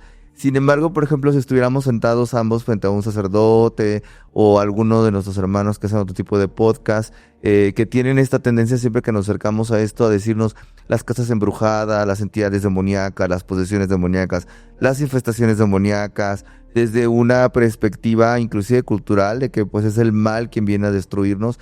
¿Eso en tu orden tiene alguna explicación? ¿Tú has visto posesiones demoníacas? Y si las has visto, ¿por qué? No las he visto y precisamente por eso nosotros negamos la existencia de los dioses como entidades. Uh-huh. ¿Por qué? Te explico rápido. Bueno, nada más para terminar el concepto pasado. Por favor. La cuestión es nada más entender que antes de que existieran los dioses, lo primero que viene es el culto a los ancestros. Cierto. Y ahí nace el ritual. A mí cuando me dicen, es que el satanismo es religión porque tiene dogma y tiene ritual, le digo, no, discúlpenme, el ritual existe antes de la religión. Cierto. Entonces no me puedes venir ahorita nada más a acomodar para que pueda, parece mi figura, si le llamas sesgo de confirmación, cierto. Para poder justificar tu idea, decir que el ritual es de la religión cuando es al revés. O sea, el ritual existía antes de que la religión establecida, como la conocemos hace 6.500 años con los sumerios, ya existía. El culto a los ancestros, lo que se descubre con Göbekli Tepe es un lugar ceremonial, no se sabe a quién, no se sabe qué. Claro, como esto ya de Stonehenge o otros megalitos donde se hacían referencias ancestrales, pero los tótems no se saben. No se sabe. En realidad, a menos de que tuvieras una cámara ahí o fueras un viajero en el tiempo, te puedes atrever a decir, esto era para tal cosa. Ajá. Pero ya sabemos que ahí comenzaba ya, había un tema con el culto a algo o a alguien. Y ya lo que tenemos ya como una religión establecida, pues ya viene en Mesopotamia, ¿no? Ya con los escritos sumerios, acadios, babilonios, todo eso. Bueno, ahí ya comienza todo. Entonces, ¿qué pasa? Que ese estudio es precisamente para que el adepto pueda entender el hecho del por qué nosotros no vemos a los demonios como entidades. Tú me dices la cuestión de pactos, la cuestión de cómo trabajamos con los demonios. Yo te diría, hay mucha gente que ni siquiera sabe cómo nacieron los pecados capitales y de dónde viene su semejanza con lo demoníaco. Y es otra de las bases que tenemos. Es una prueba más del hecho de que el hombre le ha dado esa connotación negativa a los demonios y ha creado la demonología con base en... No, te aseguro que no es en experiencia. ¿Por qué? Porque te dan números que digo, bueno, ¿cómo saben que tal demonio rige tantas entidades? Y te dan el número exacto, ¿no? 2.350.000 demonios. ¿De dónde sacas esa cifra? O sea, también hay quien dice que, por ejemplo, no puede existir Lucifer en Latinoamérica porque pertenece nomenclaturamente a la visión egipcia o a la visión egipcia, antigua, salomónica, de que cada demonio tiene una territorialidad. Eso viene en el Grimorio Verum. Gracias. Sí. Déjame desarrollarte estos dos. Los pecados y lo de Lucifer. Vientos, en la antigüedad, los padres de la iglesia tenían una práctica que a mí me gusta mucho, no tan extrema, pero me ayuda a reconocer en dónde estoy flaqueando, sobre todo con el tema de mis actos compulsivos. Practicaban algo que se llama el ascetismo. Uno de los ascetas más fuertes fue San Antonio Abad. En los escritos que se saben de San Antonio Abad describe lo que él vivía en el desierto con su práctica y decía cómo lo tentaba el demonio. Entonces él decía que primero lo tentaba con el hecho de que los familiares que había dejado, el dinero que él había donado a los pobres por la herencia que él recibió antes de irse al desierto y todo ese tipo de cosas. Pero como no pudo el demonio con él, después vino con el tema sexual y se le apareció un niño negro. No sé qué tenga relación ese tipo de cosas, pero así bien. Como el demonio no pudo tentarlo, entonces lo agredió físicamente. Cuando tú empiezas a conocer cuáles eran sus prácticas ascéticas, te das cuenta que tienen mucha relación con el tema de las alucinaciones, porque era estar 40 días sin comer. Claro, o sea, el límite. Llevar el cuerpo al límite. Que también es importante porque cada santo que tuvo un estigma o una revelación carismática o espiritual como Santa Teresa o los primeros estigmas, casi siempre no es Dios quien se los otorga, sino es el demonio quien los prueba, ¿no? Exactamente. Y los estigmas son genuinamente primero una posesión y luego ya la sublimación de la posesión para encontrar a su propia divinidad. Exacto. Muy transgresora. Ok, sí. Dentro de esas prácticas de los ascetas, o sea, viene uno que se llama Evagrio el monje. Evagrio el monje lo que hace es también, está considerado uno de los ascetas más importantes a nivel intelectual. Y él lo que busca es precisamente el trabajo de la demonología. Entonces, cuando se va al desierto y regresa, él dice que pasó por ciertas etapas y pasó por ciertas tentaciones, y es el que plasma por primera vez 8 pecados que tienen que ver supuestamente con las entidades demoníacas. Okay. Es el demonio el que los tienta, ¿no? Y viene pues lo que es la gula, la ira, la avaricia, la tristeza, la soberbia, la vanidad, y por ahí me faltan 2. ¿La lujuria? La lujuria sí tiene que estar, sí o sí, y por ahí me falta 1. El tema es que él deja esos 8. Con el paso del tiempo llega Gregorio I, y lo que hace Gregorio I es decir, estos pecados no tienen nada que ver con el demonio, sino tienen que ver con el comportamiento humano. Entonces, lo que él los modifica. De esos 8 quita 3 y aumenta 2. Quita la tristeza, quita la soberbia, pero mete el orgullo, mete otros, y el envidia. Ahí quedan los 7. Y con el paso del tiempo, un teólogo que se llama Peter Binsfield es el que hace la relación de los demonios con cada pecado. Como vemos entonces, no tiene nada que ver realmente el demonio con el pecado en sí, sino es prácticamente la idea de un teólogo, el hecho de poner al pecado Asmodeo con la lujuria, Belfegor con la pereza, Mamón con la avaricia y todo ese tipo de cosas, ¿no? O sea, no es que realmente desde un principio hayan tenido esa correlación, sino es una creación humana el hecho de ver al demonio ya relacionado hoy por hoy, ya digamos, no sé si se le pueda llamar, tú que eres experto en esto, como parte del inconsciente colectivo, de ya relacionar al demonio directamente ya con un pecado capital. Claro, pero por ejemplo, me llamaría la atención de justo lo que estamos explicando. A ver, entonces, ¿ustedes no creen que hay una posesión demoníaca sobre una persona? O sea, ¿creen que será una cuestión clínica o una cuestión física? Sí. ¿Tampoco creen que hay casas embrujadas o maldiciones? ¿Qué pasa con la magia negra? Pues bueno, de entrada, la magia es magia, no tendría por qué tener colores. Okay. Se supone que lo que le da el color es la intención que tú le des a la magia, ¿no? En este caso. Magia blanca, magia roja, magia verde, magia negra. Lo que se entiende por magia negra supuestamente son estos rituales de destrucción y ese tipo de cuestiones. Nosotros no necesitamos de los rituales de destrucción. O sea, ustedes no quieren pactar con el demonio como tal. No lo buscamos. O sea, no lo buscan. El demonio no está dentro de su... Como una entidad, no. ¿Cómo que está? Como parte... O sea, yo te diría, ¿quién es Satán para ti? Bueno, de entrada, para mí Satán tiene que ver con el primer paso que da dentro del satanismo el adepto para romper con todas sus reglas. Es el devorador de las leyes, es el que las rompe, es el que las transgrede. Lo piensas más como un rebelde que como un adversario. Es adversario, sí. Nosotros como orden somos adversarios, no de Dios, que eso lo quiero dejar bien claro, no de los cristianos como tal, de la gente, sino de las instituciones, que han manipulado la información para poder crear un gran negocio. Vivir de la culpa y vivir del miedo es algo que ha creado un negocio bastante lucrativo. Y aquí voy a parafrasear a LaVey, que decía LaVey, Satán es el mejor amigo de la iglesia porque lo ha mantenido en el negocio todos estos años. Tú dices que no buscamos adeptos, es decir, la orden actualmente no busca adeptos de ninguna manera. No. O sea, no es proselitista, no es como que yo voy a pegar un cartel, voy a hacer esta ceremonia abierta para que entonces ustedes puedan entrar. O sea, no, eso no... No, ya eso lo hacíamos. Sí lo hicieron. Se acabó. Te digo, en este proceso, para mí eso es un proceso evolutivo en el cual empecé a dejar ya mi ego de lado.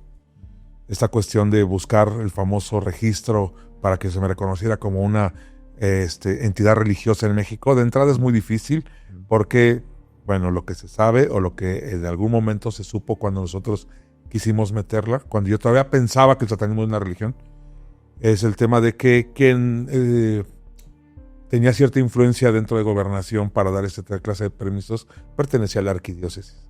Entonces era una traba tras traba tras traba, hasta que nosotros dijimos ya no queremos eso, y con el tiempo deseché yo también la idea de que el satanismo fuera una religión al darme cuenta de que pues como va cambiando el pensamiento, pues no puedes mantenerte bajo un dogma toda la vida. Entonces Ya no me interesó, no me interesa buscar adeptos, no me interesa, y esa parte de mi ego ya la dejé a un lado. Estoy muy bien con la gente, me siento muy orgulloso del equipo que tenemos, porque este equipo que tenemos fue el que realizó el primer congreso del Sendero Internacional de la Mano Izquierda. Ok. Cuando trajimos a Paul Núñez, bueno, fue de la mano de Paul Núñez, vino a México, y de Mano Sinistra, y Thomas Carlson, ¿no? El líder de la Dragon Rouge. Uh-huh. Entonces, que tú fuiste con él a la visita de la Santísima Muerte. Así es, él me lo pidió que lo llevara al altar original, porque ahorita ya hay muchísimos en Tepito, pero el altar original de Doña Queta, que por cierto le envío un saludo a Doña Queta. Es una señora que me ha tratado muy bien cada vez que la visito. No la visito mucho por temas de trabajo, pero la vez que he ido me trata fenomenal. Y la verdad nos trató muy bien, lo recibió muy bien. Habló mucho con el señor Thomas y estuvo fantástico. A ver, entonces, ¿ustedes pertenecen indirectamente o directamente a una línea, por ejemplo, como la Dragon Rush o, no, nada. O Mano Siniestra? No, con Mano Siniestra tenemos colaboración para hacer los congresos. De hecho, estamos viendo hacer el siguiente. Ha sido un poco difícil porque los escritores de Mano Siniestra, de repente, por sus cuestiones personales, no pueden venir a México. Entonces se nos ha dificultado. ¿Sí? Pero seguimos con el dedo en el renglón de querer traer gente del Sendero Izquierdo, como el escritor, el autor del libro del Jecatayón, Jack Grail. Que es un diario mágico sobre Hécate, ¿es ese? Es el de las 9 noches de ceremonia. Que vienen cantos y todo eso. Está muy padre ese libro. Sí, sí. Y otros escritores, Michael Ford, que lastimosamente le salió un evento personal y ya no pudo venir cuando tenía que haber venido, y estamos buscando fechas, ¿no? Porque pues él ya tiene muchos compromisos. Pero la idea es con Mano Sinistra solamente es la alianza de hacer el congreso. ¿Y con Thomas Carlson? Nada más fue, yo no tengo contacto con Fue Thomas. eventual. Ajá, fue eventual, o sea, no tengo contacto con Dragon Rush aquí en México. Que tiene su propia línea aquí en Latinoamérica, ¿no? Ajá, y pues nada más nos seguimos en Facebook y todo eso, pero no pasa de ahí. Y que también ellos no se consideran a sí mismos satánicos, ¿no? O sea, entiendo que Paul tiene un trabajo distinto, ya sería cuestión de preguntarle a él, ¿no? Y Thomas Carlson a sí mismo no se considera satanista, sino seguidor de otra línea, ¿no? Sí, de la mano izquierda. Sí, de la mano izquierda propiamente, Ajá, pero sí de otra línea, ¿no? La magia draconiana como tal. Ok.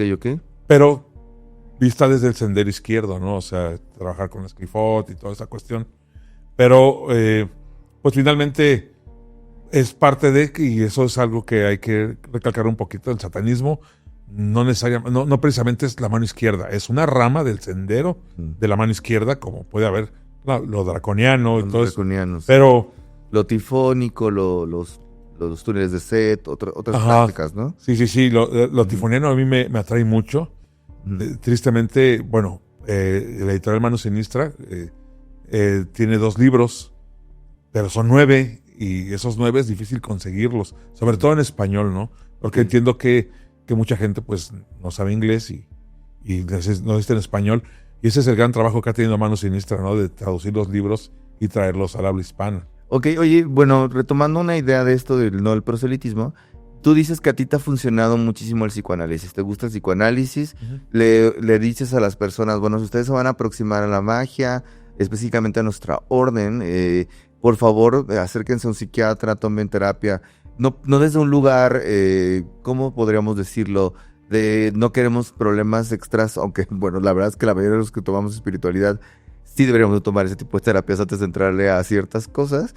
Sin embargo, lo hacen desde una visión porque es parte de la libertad, ¿no? Es parte de la libertad del ejercicio de que no quieres rayar en esto que comentábamos al principio de esta charla, estas cosas tan duras que se cometieron a tu inicio. O sea, este trayecto me parece que sí es importante que se vuelva a mencionar, porque muchas veces vamos a romantizar, como te decía, ¿no? En el caso del gurú, en el caso inclusive de tradiciones como la cábala, porque también ocurre en algunas cábalas, en algunas escuelas, ¿no? Yo les podría narrar a ustedes muchas cosas que han ocurrido conforme en mi crecimiento como maestro, de algunas tradiciones telemitas, algunas tradiciones que inclusive hacen el Arcoetia, y no propiamente están clavadas en el sistema del sendero izquierdo, por llamarlo de alguna manera, y ciertas personalidades de esos trabajos han cometido cosas terribles, y hay personas que han sido funadas y han sido expuestas. Rayamos un poco también, que siento que el satanismo, como bien decías al principio, rayó en el machismo, que es, bueno, está inherente a nuestra cultura, la cosificación de la mujer, que también ya lo hablamos, su homofobia y su discordia con todo aquello que sea extra de lo establecido, de las normas, otra vez de norma del canon machista. Pero yo te preguntaba, detrás de Amducias, el cristianismo tiene este momento donde es muy conciliador, la compasión, el budismo a lo mejor deja el sufrimiento, la magia ceremonial a lo mejor la práctica del enfoque de la materialidad y el deseo, en algunos casos la transmutación de la visión cabalista, o en mi caso, que es el camino de la brujería tradicional, como yo la practico, la trascendencia. Pero bueno, todos tenemos, digamos, alguna fuerza, alguna respuesta en estos paradigmas que ocurren ante la vida. En el caso del satanismo, este que tú has fundado, este que tú estás siguiendo, ¿qué cosas de esta tu práctica te han ayudado en los momentos más difíciles? Donde ahora sí, pues no tienes, por lo que te digo, ningún dios que te abandone, ninguna práctica que te abandone, tienes familia, ellos te ven, o sea, saben lo que tú practicas, trabajas en un trabajo profano, mundano, ¿no?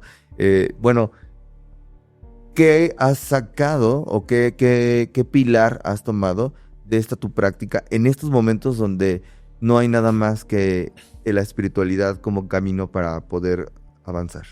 Bueno, fueron dos preguntas. Ya Uno sé. que tiene que ver con la del psicoanálisis y la toma de terapia dentro de la orden, y la otra, ¿qué hacemos nosotros, o al menos yo, desde mi experiencia con las situaciones cotidianas difíciles del día a día?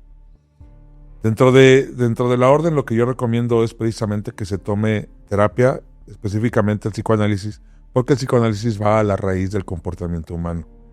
Entonces, no podemos, desde mi experiencia, porque yo tomé terapias cognitivo-conductual y todo eso, pues sí tienes resultados a corto plazo porque modifican tu comportamiento, pero el problema es que eventualmente regresas a las prácticas nocivas que tenías porque el problema no fue arrancado de raíz. ¿Qué resulta? Esto yo lo viví cuando asistía a las iglesias cristianas por parte de la familia de mi papá, que yo veía que el discurso era el mismo, porque en las iglesias parece ser que el que tiene el testimonio más horrendo, más impactante, es el que más ama a Dios, O sea, ¿no? ¿te refieres a las prácticas protestantes? Sí, a las prácticas protestantes. Y decía, no, es que yo desde que conocí a Cristo dejé de tomar, dejé de fumar, dejé de hacer esto, dejé de drogarme. Y yo decía eso, dije, es que ese no es el tema, para mí no es el tema ahí. Y estoy hablando que eso me pasó hace 20 años. Hoy por hoy en el satanismo yo veo lo mismo, digo, a mí no me importa qué es lo que hagas, a mí lo que me importa es por qué lo haces. O sea, regresando a los 7 pecados capitales, para mí la gula no es una enfermedad, para mí es el síntoma. O sea, la enfermedad está adentro. ¿Sí me explico? Okay. Para mí el alcoholismo, a pesar de que se vea como una enfermedad, para mí lo que el alcoholismo es el síntoma. La enfermedad, algo que tú estás pidiendo, está dentro, ¿no? Tiene una base psicoemocional. Es una manera de lidiar con eso que no puedes lidiar. Por decir, se habla mucho de la libertad en el tema del satanismo, y entonces como yo soy libre y soy satanista, pues soy libre, me turbo, tomo, fumo, como, hago y deshago. Sí, espérame, pero... El exceso a lo profundo. O sea, yo no estoy en contra de los placeres. Okay. Pero ¿en qué punto tú sabes que lo estás haciendo por placer y no por compulsión? Y ahí es donde para mí una práctica que tiene la orden es el hecho de practicar cierto tipo de ascetismo. Digamos, fumas, tomas, comes en exceso. En mi caso es una manera de lidiar con todo lo que llevo adentro, y por eso tomo terapia. Pero yo descubrí esa práctica en mí, el hecho de decir, es una práctica mía, digámoslo, es el hecho de, voy a dejar de fumar y voy a ver qué pasa. O sea, 3 días, no más. Voy a dejar de estar sin alimento 3 días y voy a ver qué pasa. Y entonces empiezo a ver cómo empieza a modificar mi carácter, cómo empiezo a entrar en crisis en ciertos momentos, empiezo a sudar frío. En periodos de supresión. Ajá. Y entonces empiezo a ver que el hecho de fumar ya no tenía que ver con el placer, ya tenía que ver con que yo ya era esclavo de mi propia carne. El hecho de tomar, yo cuando empecé a tomar, decía, no, pues placer y todo. Llegó un momento en el que yo, no era que tomara a diario, pero yo cuando tomaba... Tomabas. Así. Y una pareja que tuve, que es la mujer que más he amado en mi vida, me dijo, ¿por qué no eres capaz de tomarte una cerveza y decir, ya me voy a dormir? Y yo me inventé mi tema de decir, no, pues yo soy como el Titanic, entrando el primer charquito hasta que se hunde el barco. Yo me inventaba esas narrativas para poder justificar algo que yo no conocía. Con el paso del tiempo, cuando yo me metí de lleno al autoconocimiento, me di cuenta que estaba yo huyendo y me vino a la mente en una fase de meditación una respuesta que yo le di a esa pareja. Cuando me volvió a hacer la pregunta, le dije, es que es el momento en el que más disfruto estar y yo no quiero que se acabe. Ahí me preguntaba por qué no me iba a dormir ya que me sentía muy tomado. Yo le decía, es que yo no quiero que esto se acabe porque es el único momento en toda la semana que soy feliz. Entonces, ahí me di cuenta que era mi manera de lidiar, de escapar, de huir, de que no era feliz en mi vida, porque lo que te platiqué fuera de aire, ¿no? Mis decisiones a temprana edad marcaron mi vida y era una manera de decir, no estoy a gusto con lo que soy normalmente y ese momento me lleva a liberarme. Hoy por hoy, el alcohol está fuera de mi vida. Puedo decir que hoy sí me puedo tomar una cerveza de placer. Hoy sí puedo decir, hasta aquí llegué, me voy a dormir. No tengo ningún problema con eso porque me fui a la raíz de mi tema. Sigo trabajando en otros temas, pero precisamente para mí viene por ahí el tema de la libertad. Okay. Y por eso es que yo recomiendo lo del psicoanálisis, para poder, ya de rebote, evitar cierto tipo de conductas dentro de mi organización que yo no las quiero. Bueno, y aparte del psicoanálisis, o sea, eso que muchos hemos oído como si fuera una herramienta, como bien mencionaste, el cognitivo-conductual de Ellis es sumamente con un marco teórico científico. El psicoanálisis, aunque también aquí no les va a gustar, pero no tiene un fundamento literalmente científico, tiene un fundamento mucho más, tiene una técnica, pero no su finalidad. Y sus precursores tampoco buscaban eso. Entonces también tiene unos aristas interesantes de por qué la mente y de alguna manera esa otredad psíquica es analizada desde otra técnica. Entonces sí me hace sentido de que esto sea en las prácticas, sobre todo por los fundadores del psicoanálisis. Sin embargo, fíjate que ahora que escuchaba yo, recuerdo que justo cuando platicábamos, cuando nos conocimos, una de las cosas que más me impactaron de tu charla es que tú decías esto, ¿sí? Tú vas a hablar con Paimon, vas a hablar con un demonio, vas a ya meterte así a, no sé, a hacer cosas flagelantes, o sea, unas cosas súper locas que uno ve, pues así de Rob Zombie, así en lo que ocurre, ¿no? Y te pones en retrospectiva y decías, primero domínate tú. Primero domina tu puntualidad, libérate de eso que te oprime, por qué te condiciona la bebida, por qué te condiciona tu lujuria, porque bien, sí lo puedes hacer y la libertad está intrínseca, pero qué tal que no estás siendo libre, sino que estás sometido bajo algo erróneo como un niño de 15 años sobre la libertad, ¿no? Eso me impactó totalmente y dije, bueno, eso en el satanismo no se está oyendo, ¿no? Estoy entregándole mi alma o mi conciencia, algo que no logro definir qué es, pero que a mí ya me dijeron que esto es lo malo y que entonces yo puedo ser súper perverso, y entonces volvemos a este punto, ¿no? Es una justificación de los más bajos instintos que no están trabajados. Diste en el clavo perfecto, y yo creo que tú sabes perfectamente acerca de Israel Regardie, psicólogo y ocultista, y él lo decía. El secretario particular de Aleister Crowley. Y él lo dijo clarito, él lo dijo, quien se quiera meter en el trabajo mágico debe llevar un proceso de terapia psicológica extenso. ¿Por qué? Pues porque a lo mejor estando en el trabajo mágico, tú lo sabes, pues si traes depresión, puedes tener algún tipo de brote psicótico. Cierto. Si estás mal del corazón, puede pasar el hecho de que te dé un infarto, el tema del manejo de las emociones. Pero hay un tema muy importante que tiene que ver con lo que estamos hablando, con el descubrir tu verdadera voluntad. La voluntad. Hacer tu voluntad, decía Crowley, no es hacer lo que quieres. Eliphas Levi hablaba de lo mismo y apuntaba Eliphas Levi. Cuando tú te decides hacer tu verdadera voluntad, te vas a dar cuenta que tienes que hacer cosas que no quieres. Y en el satanismo, ese satanismo light que te ponen de haz lo que quieras, tiene que ver con la voluntad y está totalmente equivocado. Hacer tu voluntad no es hacer lo que quieras. Y lo que yo busco dentro de mi orden es que el adepto aprenda a buscar su voluntad, que la conozca, que la busque, que sepa por qué hace lo que hace, por qué quiere lo que quiere. Y que las decisiones sean desde la decisión consciente y no desde el inconsciente. ¿Tú dirías que entonces en tu práctica hay una divinidad en la práctica? ¿Te refieres a Sí, no una deidad, no una experiencia, digamos, dogmática sobre los principios de una religiosidad. Okay, sí. O sea, la divinidad yo la uno a la espiritualidad, Ajá, ¿no? claro. Porque, por ejemplo, hace poco que estaba en un lugar que es de una amiga mía que tú también bien conoces, que es el Círculo de Brujas. Yo platicaba con ella, yo le decía que quería invitar a un personaje que luego se lo revelaré en otro episodio, que es una personalidad que yo amo y que admiro, que hizo un trabajo muy fuerte sobre AA y sobre otros ámbitos, y esa persona hace una práctica espiritual, sin embargo, no tiene que ver con la religiosidad espiritual. O sea, digamos, lo que ocurre dentro de ellos, en los grupos, en la tribuna, en otras cosas, tiene un doble mecanismo que a mí genuinamente se me hace un despertar espiritual fuerte.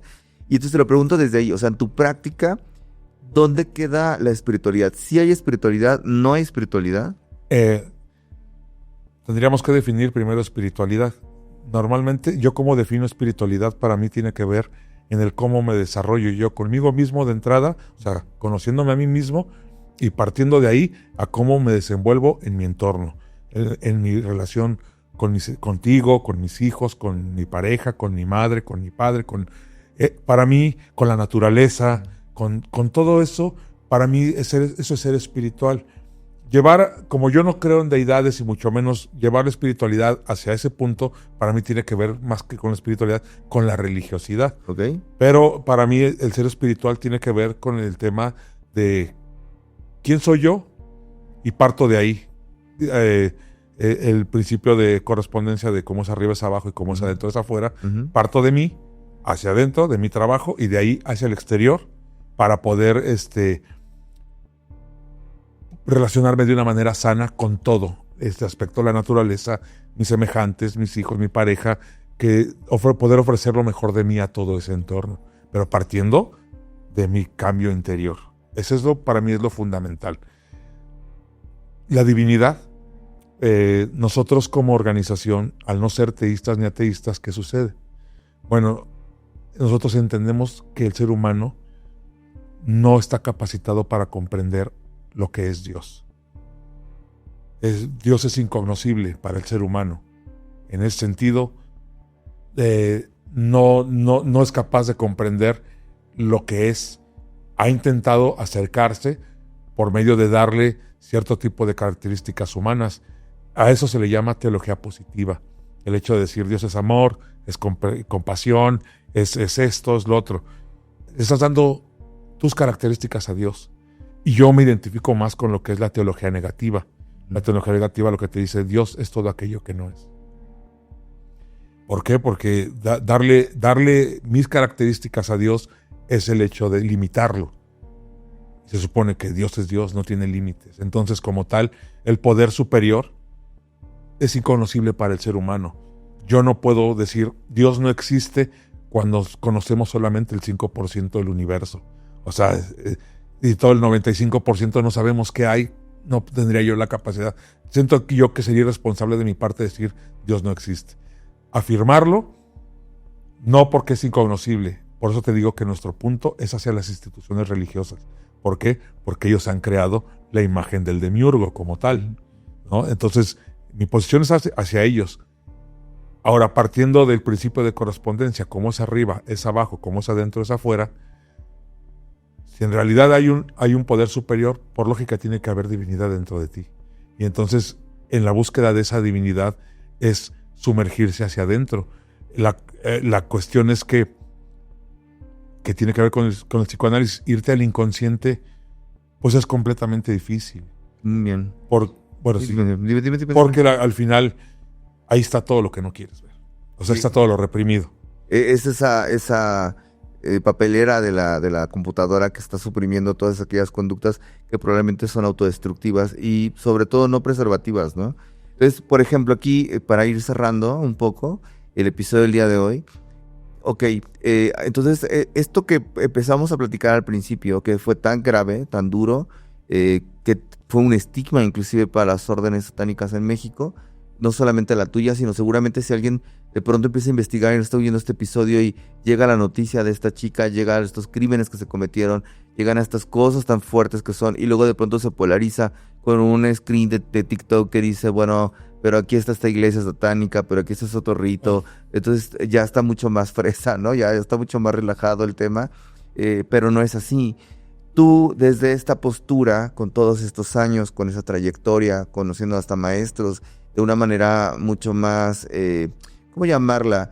Una aproximación genuina. ¿Qué pasa?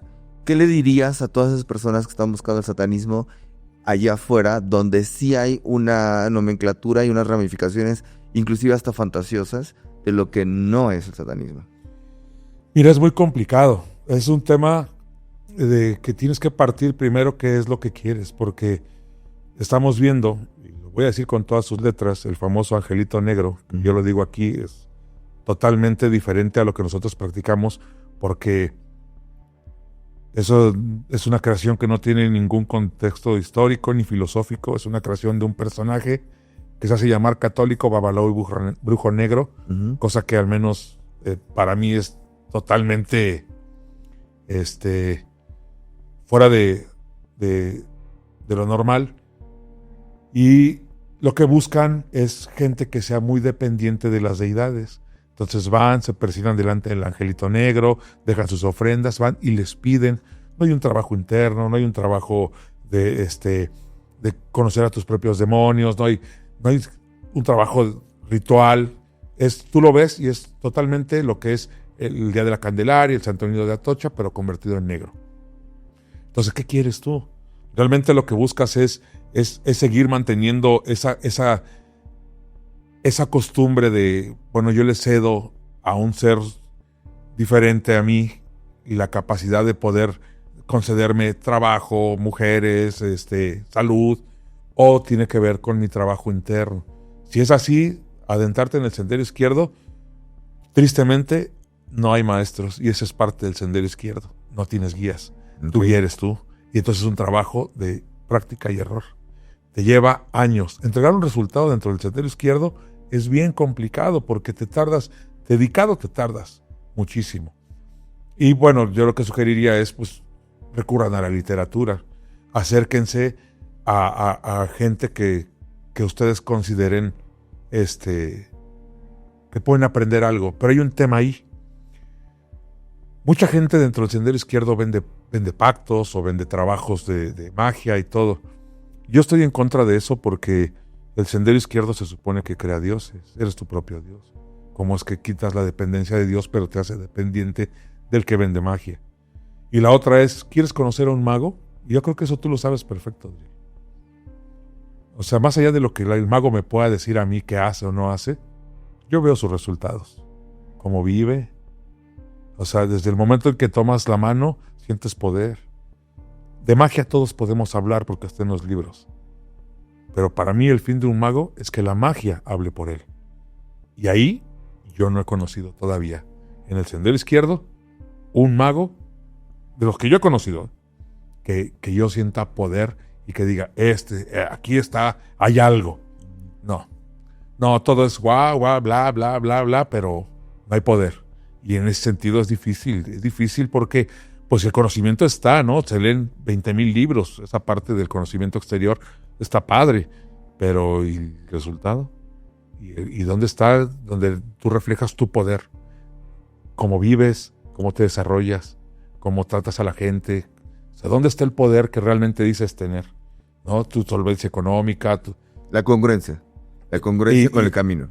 Y eso te tienen que fijar porque hoy está lleno las redes sociales de todos esos que se llaman brujos, magos, brujas y todo. Y te hacen una revoltura de tantas cosas. Y ¿en qué pasa? Que se convierten en lo que tanto dicen odiar.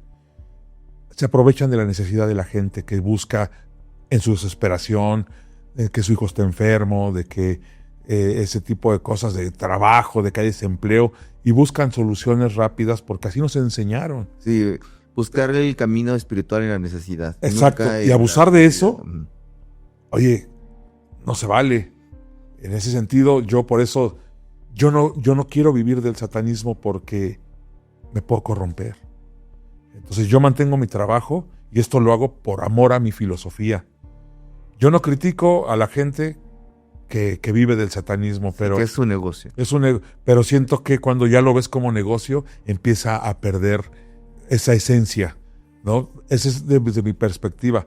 Y bueno, contestando a la pregunta que me hiciste sobre cómo lidio yo con el día a día cuando se pone fea la cosa, yo tengo una experiencia en el 2022 dificilísima. Mis dos hijos tuvieron un cierto tipo de enfermedades en el cual en uno pensábamos que era cáncer y en otro pensábamos que tuvo un quiste en la ingle, pero mi hijo padece Guillain-Barré. Okay. Entonces nunca nos dijeron que mi hijo podía quedarse en el quirófano porque a la hora de la anestesia los músculos pueden colapsar y el sistema respiratorio quedarse ahí. Y mi hijo, como estando en el quirófano, le dicen, fírmanos la responsiva de que, pues, y mi hijo, a mí no me dijeron esto. Y decidió no operarse. Salimos, buscamos otras segundas opiniones y me dijeron, sí hay un riesgo. Pero si no lo hace ahorita ya no puede caminar por la hernia, va a llegar un punto en que lo va a tener que hacer, va a existir el riesgo, que lo haga de una vez. Saber que mi hijo se puede quedar en el quirófano, lo metí yo al quirófano, le quité sus cosas y me dijo, ya papá, no te preocupes, ya estoy listo. No, pues yo sentí que se estaba despidiendo de mí. Yo me salí llorando del quirófano. O sea, literal, me dolió tanto, dije, capaz de que es la última vez que veo a mi hijo. Lidiar con esa situación para mí fue muy difícil, porque entonces lo que te ofrecen los dioses en esa parte es el consuelo.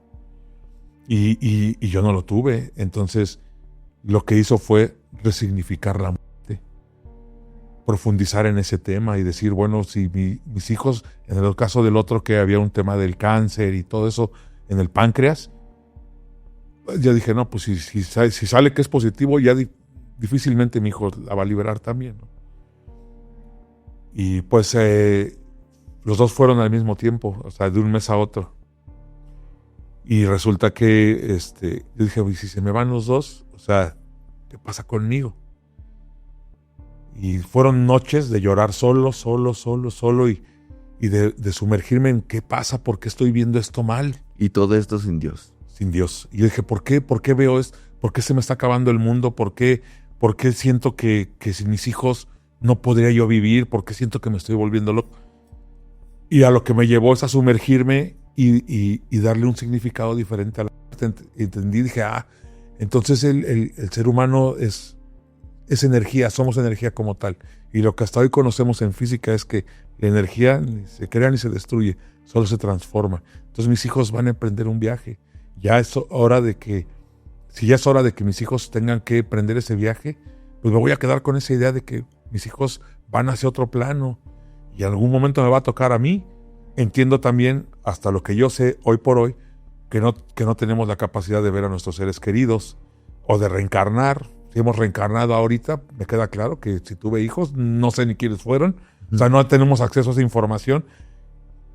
Y a partir de ahí también aprendí el hecho de que pues ahora disfruto más a mis hijos. Afortunadamente, uno de mis hijos todavía tiene ahí ciertas cuestiones, pero estamos bien.